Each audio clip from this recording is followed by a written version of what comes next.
could very well go long for Psyzone Gaming, the Red Protoss player, Nina.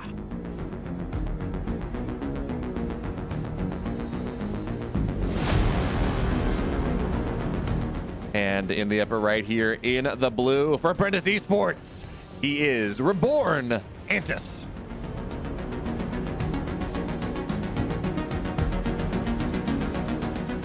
First, interesting little thing, first noteworthy difference to how other Protoss players do this. Nina is not scouting super early. What a lot of other Protoss players do is they send out one of their very first probes to block the natural base of the Zerg player from going down. Nina deciding not to do that, which is well, I've had a 2-hour-long discussion with another Protoss player not too long ago about this, and I firmly believe that it's always worth blocking the Zerg's natural, and the Protoss player is like, when I'm losing my mining time, my mineral income, and so there really isn't a consensus, and some players do it that way, some players do it the other way. The way it turns out right now is Antis did get his natural base uncontested, so doesn't have to send his drones mining over to a further away third base position. But what this also means is if you take the third base as your second natural base, then you can push out a lot more creep as well. So we don't have we're not gonna have the creep on the middle point of the map anytime soon, with the hatchery being taken in its original position. Yeah, taking the words right out of my mouth there, Vitamin. I feel like 99% of the time, okay, I'll give it 95% of the time. When I'm talking about a Zerg player, I just result in talking about, or default to talking about creep for, the entire time, because creep is important, and I don't know. That's all you need to talk about. But it is also interesting. You talk about whether you go block a natural, don't block a natural. Different pro players feel different things about it. The natural block has become so common in this day and age that we're starting to see Protoss players a little bit not block the hatch, because they're assuming that the Zerg player is just going to go take the third as the natural anyway. So they're going to get the hatch block response without doing anything. Now, of course, Antis, he was paying attention, and he didn't send his probe early, so he was able to get the natural just where he wanted it to be. But that is always that interesting mind game, right? Where, player A says, I'm going to go block this. And by doing so, I'm not going to block this, but he does it anyways just because of the implication. Again, it's not exactly a thing in this game, but something to keep track of. It's just interesting to see how that meta does evolve. Yeah, I think especially on maps where Queen Marches are really good, and Jagannatha is one of those. Maybe there's a bit more merit to having to not block the natural expansion, but more than anything, it's personal preference. I think Classic is a player that really on any map he just never blocks the hatchery, but we've kind of gone past the point of that now, and we're heading into the mid game with the Nina opening Stargate and the first Oracle heading into the Zerg base, already getting some drone kills here. Yeah, the spore is not finished, so we'll get more. Oh, sorry there, Vitamin. But yeah, 6 workers will go down on top of the little bit of damage the Adepts found early in the one more Queen shot. The Oracle would go down, and you know what? An Oracle with 2 HP it's probably 97% effective as an Oracle with 100% HP. So, you know what? Nina gets that out. She gets her 6 workers. No Zergling damage at the third base. No Zergling damage at the natural. She's just sitting high. Rather happy in this game number 1.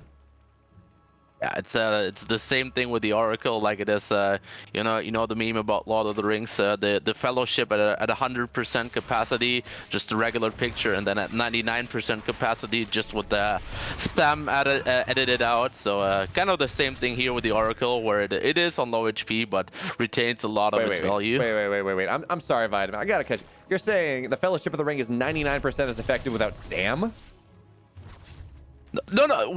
No. Like Sam makes up for 99%. Okay. I'm like, fine, yeah, so without Sam, it's a lot worse off. That's what I'm saying.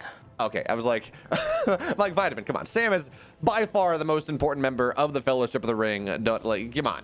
But let's be real here. So glad we're on the same page. Glad Twitch chat does not have to get sicked upon you like whatever happened in the mainstream today with objectively terrible Lord of the Rings and I believe also Bacon opinions. You know, everyone's entitled to their own opinion, but some opinions are just objectively wrong. Okay. Yeah, but back to the game, back to the important things. At least this evening, I don't disagree that Lord of the Rings is important, but I've mentioned this before. Queen marches on Jagannath are pretty good. The creep is pushed out just a little bit, and Nina is getting ready here. The static defense is still building, but the Zerg is knocking on the Protoss door right about now.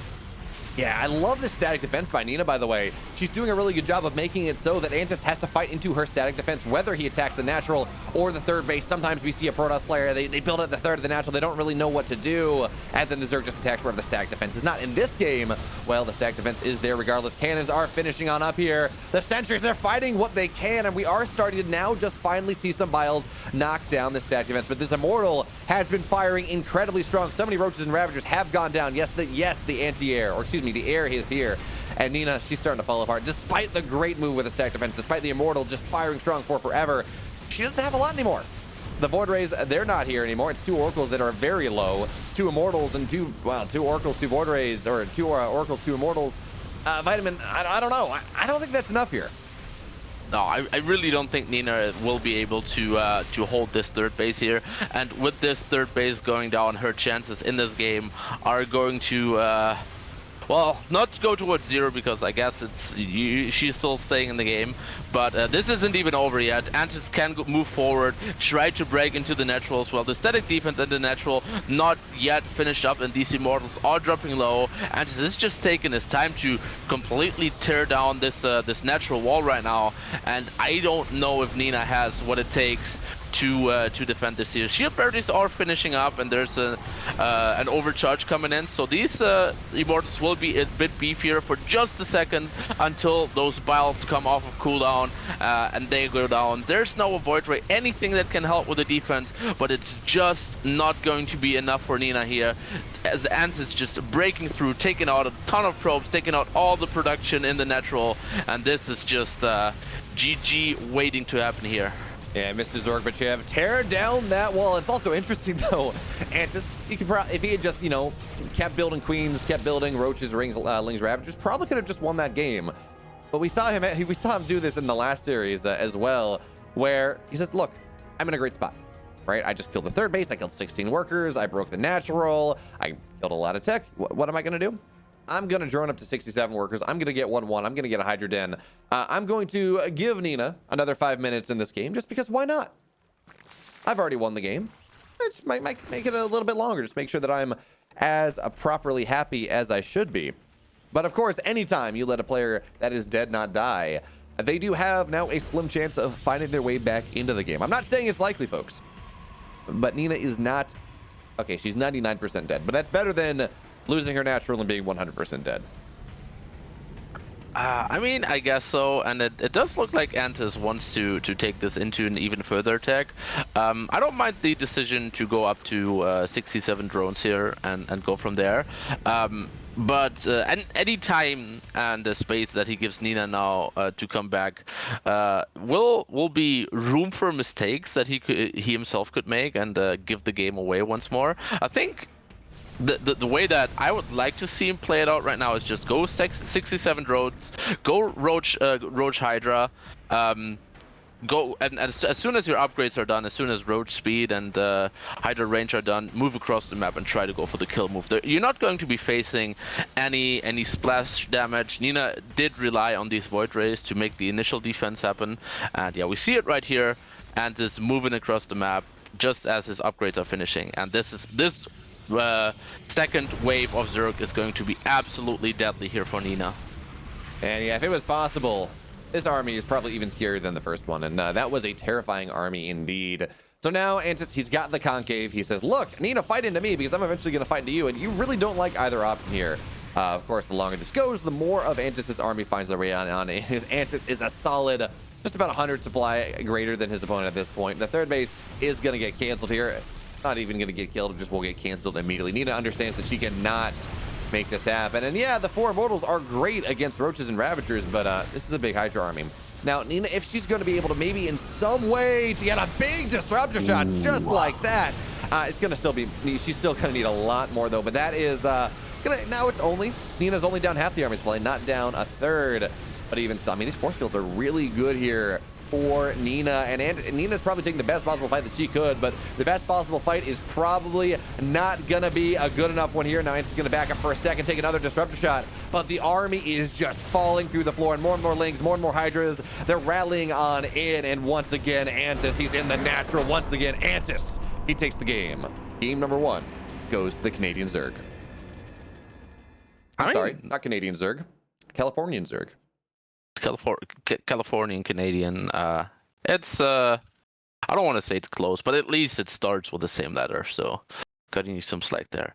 Yeah, this a bit of a shocker to me.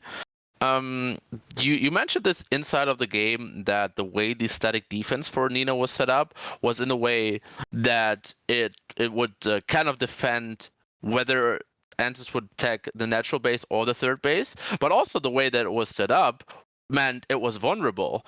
We had Antis with the 2 sets of Biles take out basically the majority of the static defense there, and that is the key factor in the defense for the Protoss player. There's having that those shield batteries, having those cannons in a position where they can't be taken out immediately, and that's that's where it all started to go wrong for Nina. Yeah, absolutely. You're not wrong. So we're going to have to see whether Nina can maybe place her static defense in a little bit more defensive position, whether she can scout out the Queen Walk that is happening if it comes again. But we're starting to see Antis be a little bit predictable in the series, where he did the same thing, or a very similar thing. I think it was a Hydra Queen Walk instead of a Roach Queen Walk in game number 1 of his series against Maples last night. And then he didn't do that. He lost the game in 35 minutes against honestly a 1 game against Maples. And the 3rd game also went long because he didn't really want to close it out. That being said, I do enjoy here that we are seeing Antis start to close things out just a little bit more. Yeah, he still went back and rebuilt his economy and got more tech and got a 4th base and developed Hive and all that fun stuff, make sure that he wouldn't lose.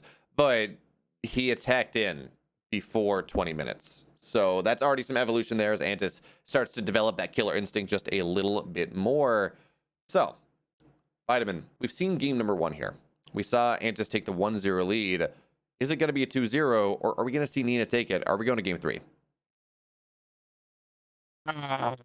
You really putting me on the spot here. I predicted Nina to take this the series overall. So I don't look. I'm not going by what I think is going to happen, but what I want to have happen, and I want to have this game go to map number 3. So this one, yeah, hoping for Nina to bring it, and then the last one, I really don't care. I just want good StarCraft. That is valid. So game number 3 is the play.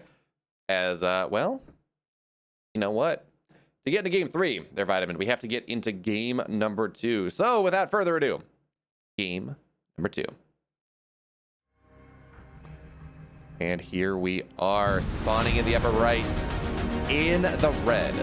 Down 1 game in this series, the Protoss Queen of North America. She is the one, the only, Nina.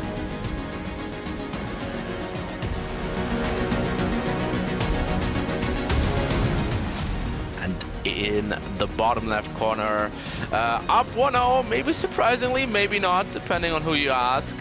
For Apprentice Esports, it is Antis.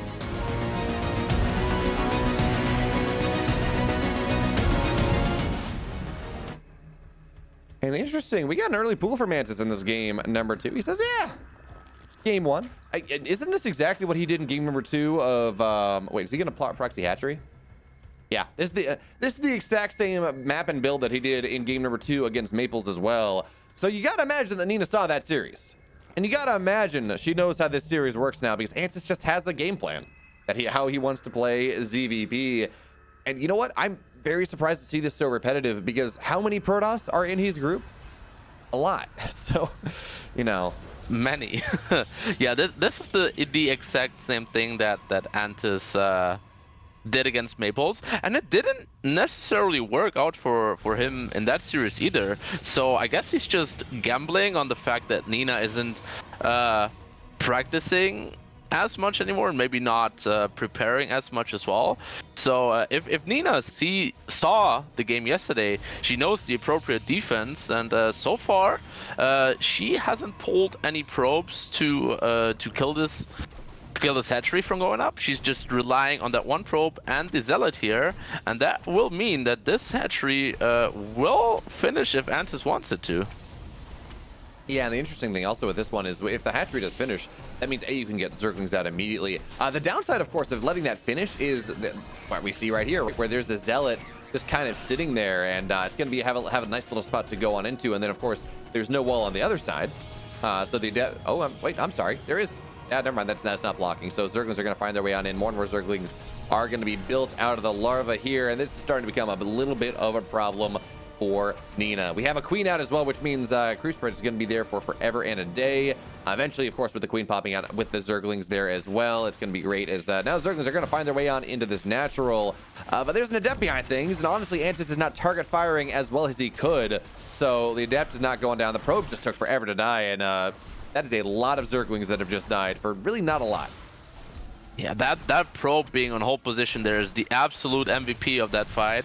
Antis didn't want to focus it because he wanted to focus on the units that actually deal damage. But that way, there really wasn't any surface area for the Zerglings to get on top of the Zealot. And now with these shield batteries finished up, these two Adepts and the Zealot are going to be pretty much immortal. Maybe not if they're getting fully surrounded, but this is very costly for Antis and looking like the start of a good defense for Nina.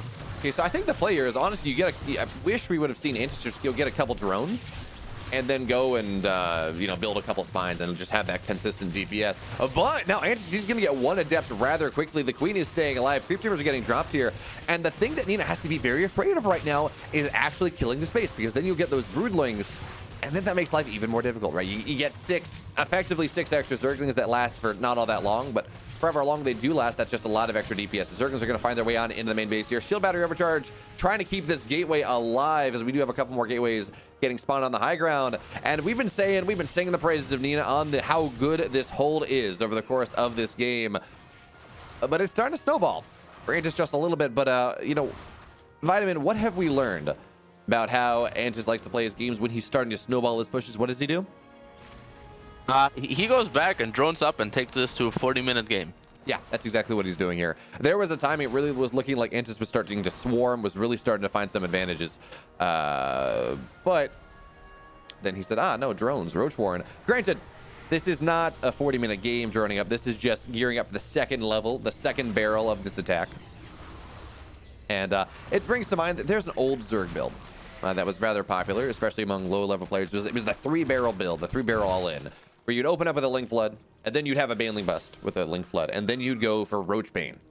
And it was very much a Wings of Liberty, Heart of the Swarm type build, but similar idea, right? You have early aggression, then you have mid-game aggression, and then you have I guess, really early game aggression, then early mid-game, then actual mid-game aggression. So we're going to have to see whether that works out for Antis, as he does have his third base underway, getting ready to receive the, I guess, assumed aggression here from Nina. She does have an Immortal on the way.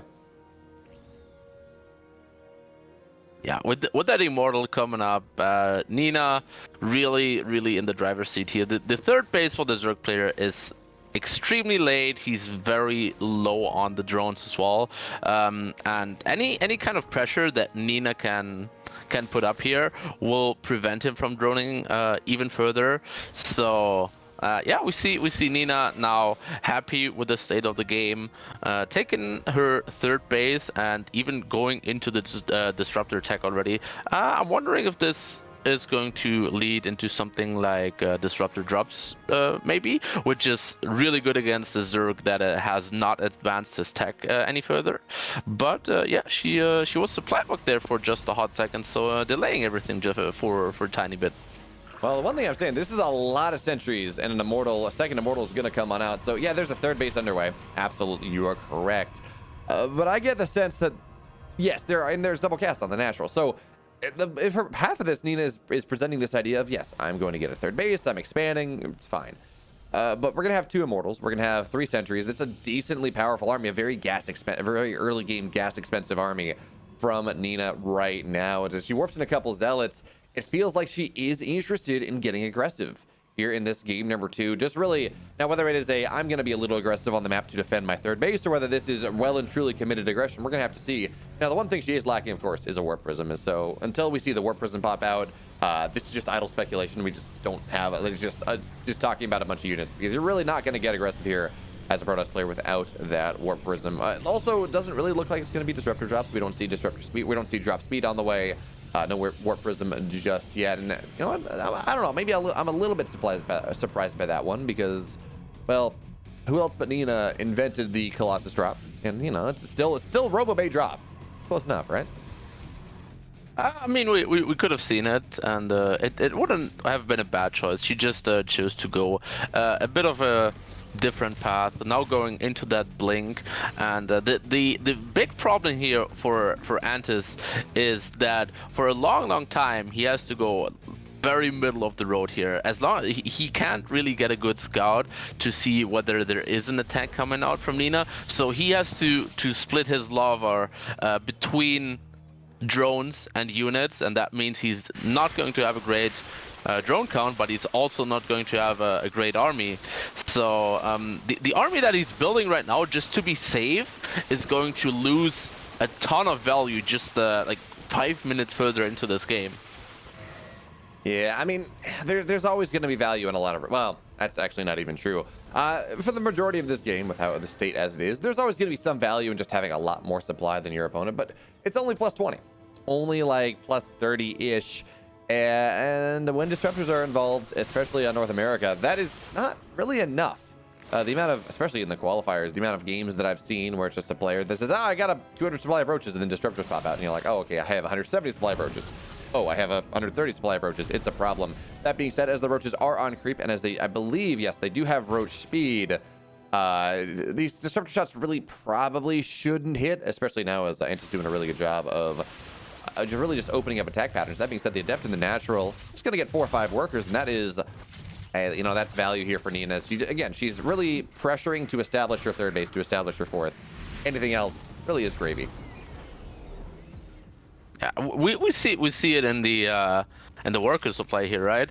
Nina really, if she plays this army correctly, she's not at any threat of dying to this. Antis just completely committing. He has stopped droning at 62, and he can't even properly engage into this army now. He's just gambling that Nina controls this wrong and that he can get the overwhelm, but it's so hard against force fields, against disruptor shots, against the static defense that is about to be set up. And yeah, we see it. Every single disruptor shot here finds some value, finds some units, and Nina just needs to hold here. Oh god, this is... yeah, we talked about, oh, it's 200 supply, it's 170, yeah, it's even worse. And just went from 190 supply to 150 in like the span of 3 seconds. Part of that was the roach run by, part of that was the disruptor shots. And now we're seeing these Ravagers get target fired down as well. Nina, she's gonna sacrifice one of her zealots to the cause. She says, look, I just absolutely annihilated your army. Least I can do is donate a zealot. But still, none of the disruptors have gone down. Oh, Nina's gonna catch a couple Ravagers here. No, she's gonna have to go react to this Ling run by, this Roach Ling, everything run by, do we call it a run by at that point? Into this 3rd base. So Nina, she will rotate on over. And you know, one of the downsides, she hasn't really killed those rocks, so it's kind of hard for her to get her disruptor shots on things. But she's not really losing that much, right? Ling run by in the 3rd, finding no value. She lost a gateway. I think she's going to be okay with losing a gateway, Vitamin. Yeah, she's sitting comfortably, 79 probes, mining up on that 4th base now. She's not even afraid to chase this army out now. She probably knows that this is very heavily committed, but she just knows that she can get away with this. There's no threat as long as these disruptors are still active for the Zerg player to officially engage into that. And yeah, the closer the supply count gets to each other here, the worse it's going to get for the Zerg player. His attention is being split up just a little bit here, opening up this pathway for Nina's army to get onto the 4th base. But for the time being, she just steps back and doesn't commit, and that is perfectly fine, because she doesn't need to kill Antis here. I feel like this is going into a direction where Antis will most likely kill himself by absolutely run into the defenses of Nina, God. because that's what he has to do. Oh, that disruptor shot! It's just brutal. It's just from bad to worse for Antis, and yeah, he doesn't even look for the engagement. He just taps out here. Yeah, pretty much. He says good game, and you were in fact correct, Vitamin. So proud, well done. It is going to a game number 3. Of course, you heard it here, folks. We have our own modern-day Nostradamus sitting across from me on the stream. So, well done. I'm very proud of you.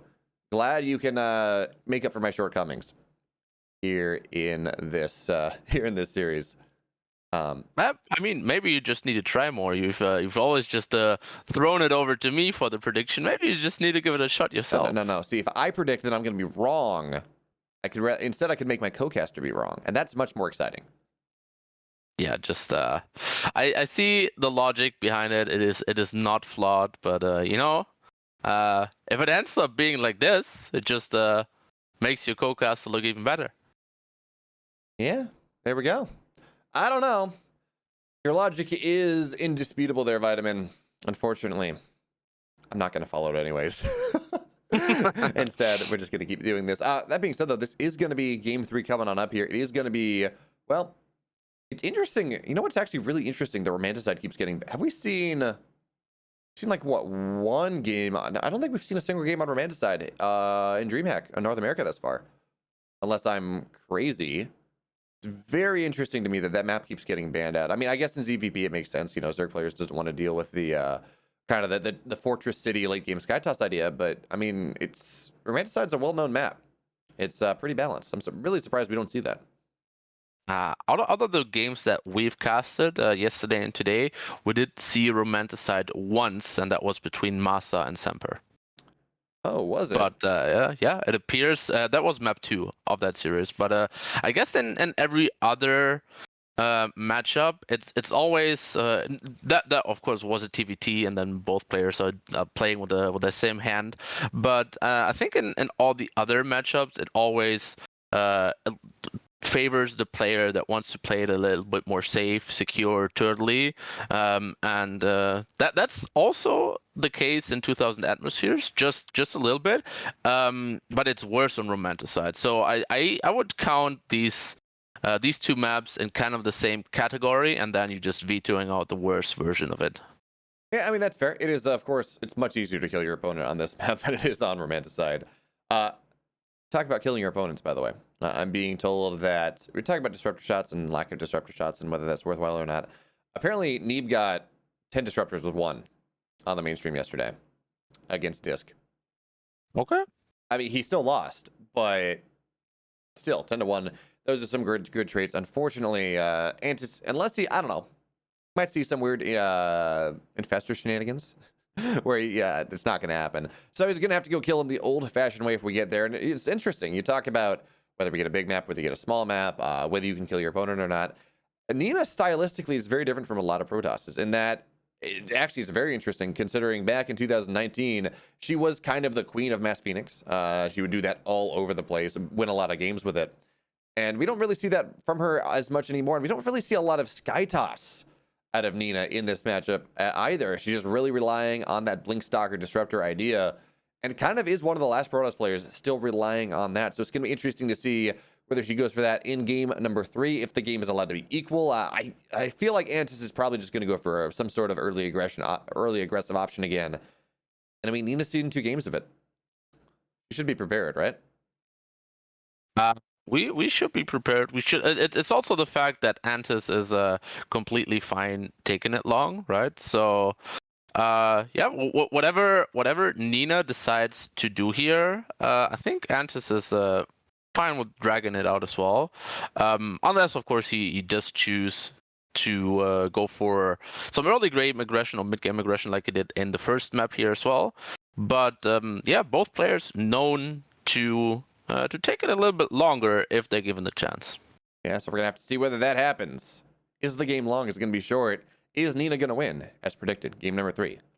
We're doing it right now.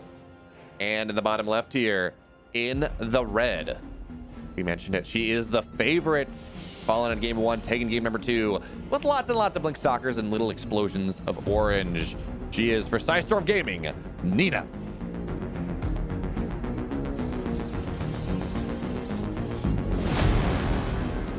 And in the top right corner for Apprentice Esports, looking for the upset, looking to close it out on 2000 atmospheres. It is the blue Zerg player, Antis.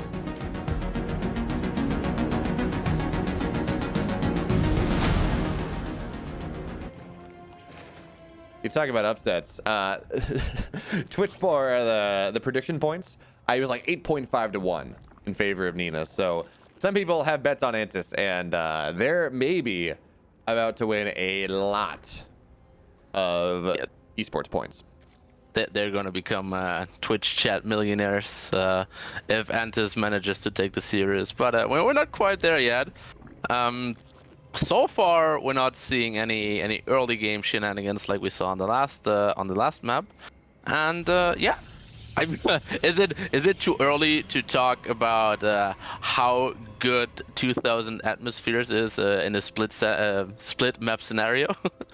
I think you're about 10 minutes too early there, Vitamin, but we see an Antis get ready for it regardless, because yes, this is just the Korean style. This is not 3 hatch before pool. This is just the much more anachronistic version where you get the 19 hatch and then your queens are just a little bit later, which does tell us, you talk about whether a game wants to go late or not. If you go for this style, you have less early queens. Now, Vitamin, if you have less early queens, that probably means you're not going to go for a queen walk. So Antis just getting ready here, just trying to get a little greedier in this game number 3 to counter, well, the Stargate play from Nina. Yeah, you're right. I keep trying to convince myself that it's not going to go 30 minutes, but I'm seeing these openers and, well, I'm getting a little worried. I'm not worried, man. I'm excited. First of all, we have to see what comes out of this target, though. Nina, in this last map, we did see her open up Oracle first, which is something that we don't see a whole lot of anymore. Obviously, in the past, it was the norm to do it, to open up Oracle and then even go into 3 Oracles. In today's day and age, we usually see a Void Ray first to chase away that Overlord, and then follow it up by the Oracle. I don't really see a point for Nina to do that this time around, because that's what she did last game, and that's what got her 6 drones in the early game. So the early game was not where it went wrong for Nina. No, okay, that yes and no. I mean, she did get a Voider anyway, so not really a question there. But you know, sometimes you say, well, look, I got worker damage done early. Isn't that enough? Well, if you didn't get enough, and then the Zerg players are allowed to grow anyways and do what they want, that's fine. That being said, what do we have? We're going up to 5 queens at 350. So I mean, there is always that opportunity. Nina, she's going to take the 353rd, the Stargate idea, do all that, but we don't have another Void Ray underway. She's not really building a lot of defensive utility, and we're seeing a Robo go down. So this is a super anachronistic style once again, right? You see the single Oracle, as you were talking about, that's how it used to be done. You go into a Robo behind this, and Nina just very committed into ground-based tech. As we will see, the Lings, they're going to get a couple of depths, and this, I think they're going to get these. Actually, no, they're going to run by. Never mind. But the pylon will go down. And that means A, Antis knows what's happening. B, it means there's no static defense on the third base for just a little bit longer. C, no warp-ins. We're going to have to see what Nina wants to go for, though, because there's always an opportunity, if you do go for this Robo, that this third base is kind of a fake. That this third base is really just to put on airs, and behind that, well, other things do happen. But we do see Void Rays underway now as Nina starts to realize just how many queens there are, just what the possibility of a push might be. And I mean, that is still an opportunity. The Roach Warren is going down at the proper time for that. Yeah, Nina did not scout the lair just yet, and the lair is really the indication that she needs to confirm that it is not in fact the Queen Warg. For the time being, she still has to be a little bit afraid of the early version of the Queen Warg, which from her perspective is still a possibility. And yeah, she's well, I think actually this game around, if Antis had decided to go for that again, with the start that Nina has had here, losing the pylon on the third base, she probably would have struggled, but maybe that is not a style that Antis favors by default. Maybe he's just more content to take it later, and that's what it looks like here for the time being. Yep, we're not allowed to have a short game on 2,000 atmospheres. Not with these two players. Antis got his fourth base underway, just building enough roaches to be defensive as he's just building up that absolutely massive economy. That being said, though, Nina's building a pretty solid economy of her own here, as force field will mean a bunch of these Zerglings do go down, and all of the probes should survive. Nice micro there from Nina. Oh, she's going to lose one, but great job there. That's actually really fantastic micro. Now, what do you think, Vitamin? You talk about this game maybe going late. Fourth base is underway. We have seen Antis hit with big Hydra timings before. Is that the plan? I mean, the Hydra Den is coming down. We don't see an infestation pit yet. No infestation pit yet. So also worth noting that when these games go late, Antis usually doesn't even go for the lurkers.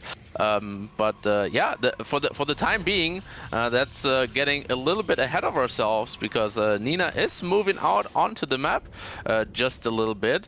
Antis is well, he is for the time being finished up droning at 72, and now this little move out by Nina, just forcing some units that are not high-tech units yet, that will prevent Antis from rushing up into the tech, if that's what he chooses to do.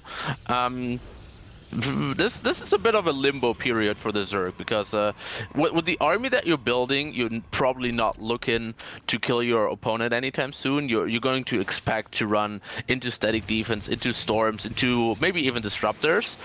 In this case, it's going to be storm for Nina, and this for the time being, this is not an army that you want to win games with. You want to transition out of it at some point, and we're not quite seeing it from Antis yet. I mean, that being said, Antis is clearing up a lot of supply here. He's building like 6 overlords at a time. In fact, yeah, he has 200 supply open, which tells you he's not doing this slow, moderated, I'm gonna go and build up tech. No. This is Antis getting ready for a really big attack here. He's opening up the attack path. He's getting a little bit of run by into third base, just to force a little bit of reaction from Nina so he can position better.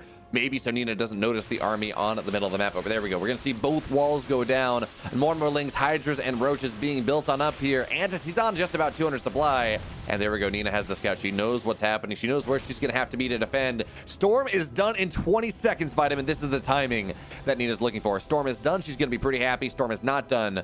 Well, that's going to be a bit of a problem, but it looks like Antis is not going to hit just in time. There we go. Storm's done as the engagement starts. The Biles, though, actually not going to land where I thought they were. Those are not Biles after all. The first Storm's not going to be all that great, but the second one and the force field, so many Hydras are going to get all softened up here. But again, is that enough? Well, okay with that third Storm.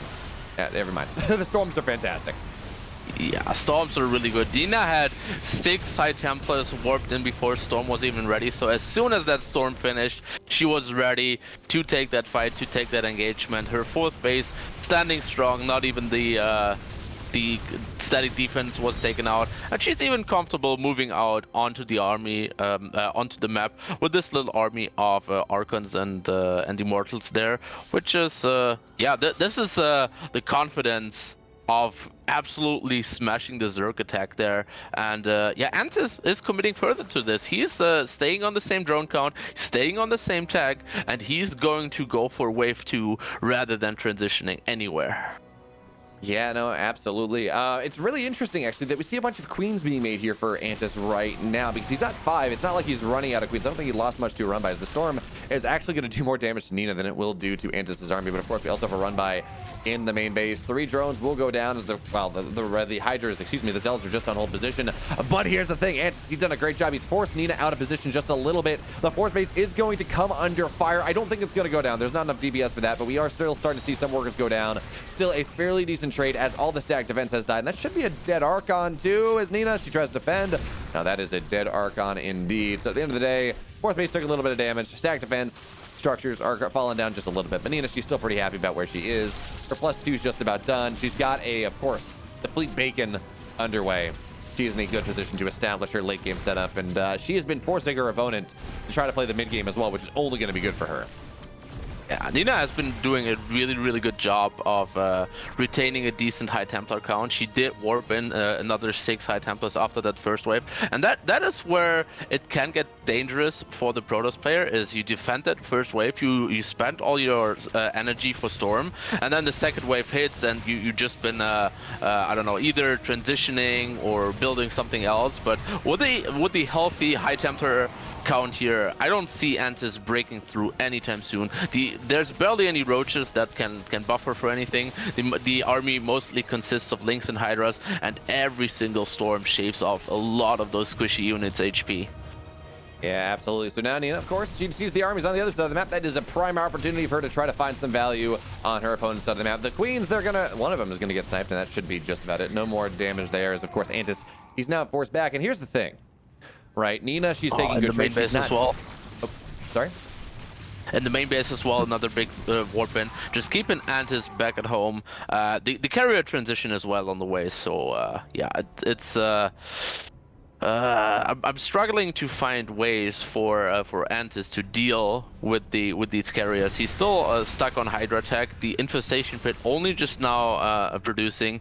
Usually we want spires, Spire with corruptors in the later game. So if Antis can't make anything happen anytime soon, man, it's looking dire. Man, these stasis traps and storms and everything, Antis cannot push on into any base. His armies are just getting evaporated. And I mean, yeah, now there's static defense is getting target fired on down. Nina's going to be forced to react. But that supply gap, it's been around 50 for a good portion of this game. But Nina is starting to really shrink that gap here. You said the carriers are just about out. And that is absolutely, I believe there are 2 on the map right now, but here's, you notice, Nina's not showing them. She's just kind of keeping herself alive with this ground army. So that means when the 4 or 5 carriers, whatever she gets already, it's going to be big surprise. And yeah, Antis is not going to have what he needs. He's only getting attack upgrades. We're not going to see any carapace on these Hydras, which means that they're just going to absolutely melt all of these carriers. And, well, that's going to be promised. We're going to see another Storm get dropped down. Storm's on the flanking army as well. This may necessitate the addition of the carriers that Nina has been hiding, because that's a lot of Hydras here. Yeah, we just saw 20 more roaches on the production tab.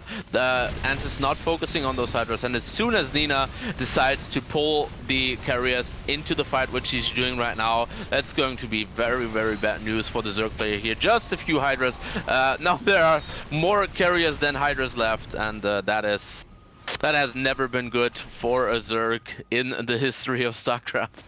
Oh, you know, that was actually great there for Nina. I don't know if you saw, but I mean, she even brought the Oracle in. Everything was just focused on target firing down those Hydras, because there was no strict Zerg battle lines, but the roaches are forward and the Hydras are back, just allowed to free fire, not really taking any damage. They're all kind of clumped together, moving on forward, and that meant that, again, all the Hydras were able to get target fired on down. And now we have that most terrifying of Protoss compositions. It's Carrier Storm. There are massive amounts of interceptors. Not many of them have gone down. Still 35, 36 on the field. Still, what is that? There's like 5 Storms within those 3 High Templars right there. And this is going to be a very difficult army indeed for Antis to really stop. In fact, Nina, she's got a 40 army supply lead. All of a sudden, she's really starting to take the reins in this game. Number 3, Antis, he looked damn good in that first game. That Queen Walk was fantastic. But Nina, she says, look, give me access to the mid game. Give me access to the late game in an even position. I will make you regret it. And I think Antis is absolutely regretting that one.